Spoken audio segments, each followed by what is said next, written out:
Hi, everybody. Thanks for joining us. This is Erin Kline with Alaris Mortgage, and I am excited to talk with Bryan Pankratz this morning. He is a real estate agent here in Minneapolis, Minnesota. Hi, Bryan. Hi, Erin. How are you today? I'm awesome. How are you? Yeah, awesome as well. Thanks for taking time to talk with me. We've had a few conversations before this one, and in the past, we've kind of focused on buyers, and we thought it'd be a good idea to have a conversation about people who are thinking about selling their house. Yeah, Um, absolutely. when you're going to be selling your house, well, probably the first thing most people are thinking about is how do I find a real estate agent? Absolutely. That's normally where it starts. And really there's three main ways of finding an agent. One is you already have a friend or you have a past agent that you've worked with and you like and you know who you're going to use. Number two is you're looking for a new agent, and how do you find that agent? There's two main ways you find it, a new agent. One, which is my favorite way, is referral.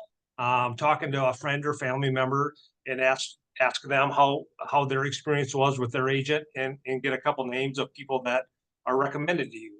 And the third is basically online. For my day, I guess it would have been the Yellow Pages, but nowadays it's going to be finding someone online and looking at reviews, which is a fine way to do it. I think a referral is the best way to do 100%. I agree with you. I mean, it's nice because we have reviews for so many different things now. But when you get a personal referral, that person is almost vouching for you. it. Yeah, And exactly. they're Yeah, putting their reputation on the line by saying, I trust this person. And that's a lot more impactful than writing an online review. yeah, yeah. When you're thinking about, once you've kind of identified who you want to talk to as an agent, what should you be asking for or talking about as you interview and decide who you want to work with?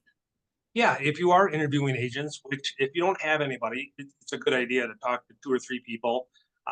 There's many great agents out there. There's no one perfect best agent out there, but there are things to look for. So some of the things I would ask if I was interviewing an agent, experience is huge. It's not the only thing, but if someone's brand new, it's the first house they're selling, second house they're selling, they might not have the experience knowledge to help direct you and guide you through the process the right way. So I think that's huge. Um, the second thing, and probably one of the most important things, is their marketing plan. What do you do to sell a house? There's a lot of tools that we all have available to us, and some of us utilize it better than others. Well, and I think your point about experience too is something that a lot of people don't think about. And I've seen this over my 34-year career. Every transaction is unique and you gain experience from each transaction. But if you've only had a couple of transactions, you haven't been exposed to everything that can potentially happen and how to potentially solve that problem.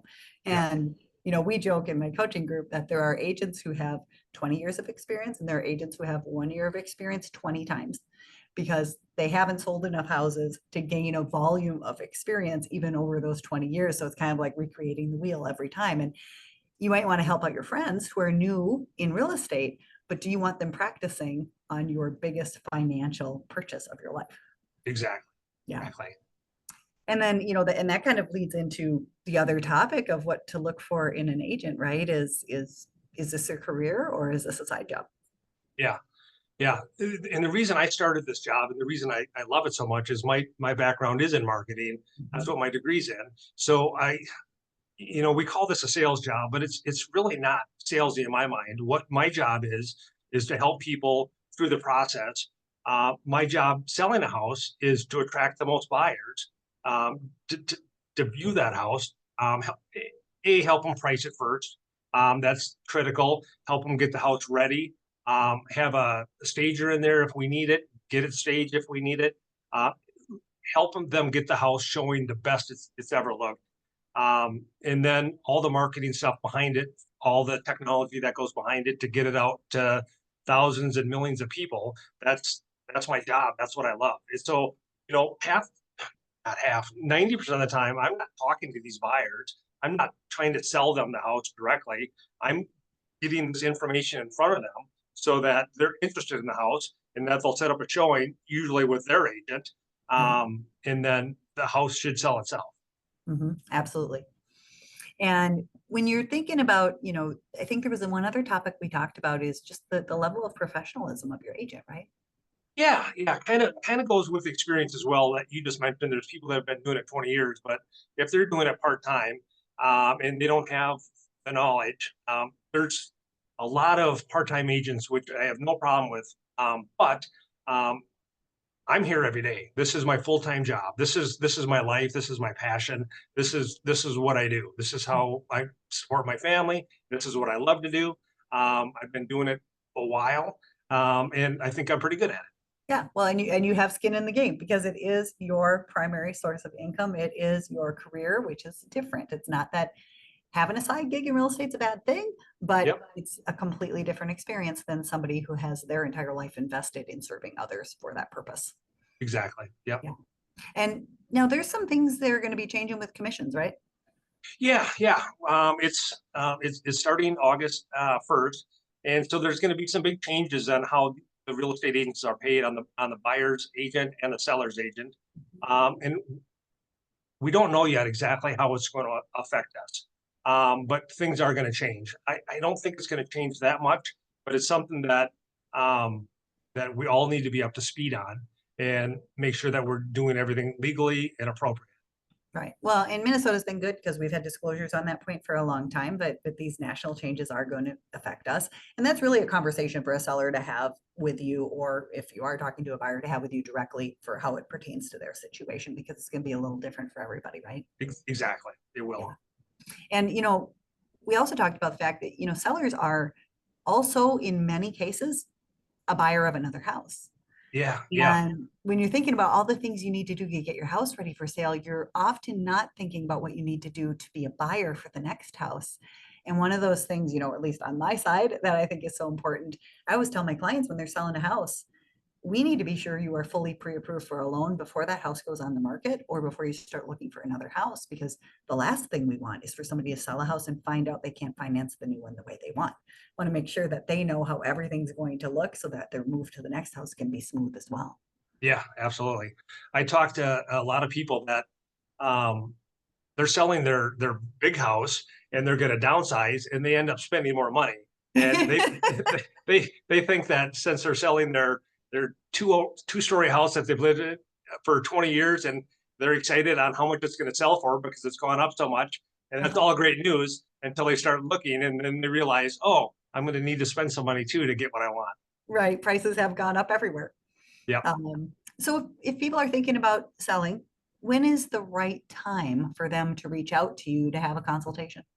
Yeah, it's never too early. I'm always happy to have a talk or meet with somebody in person. Generally speaking, if 3 months out is would probably be a good time.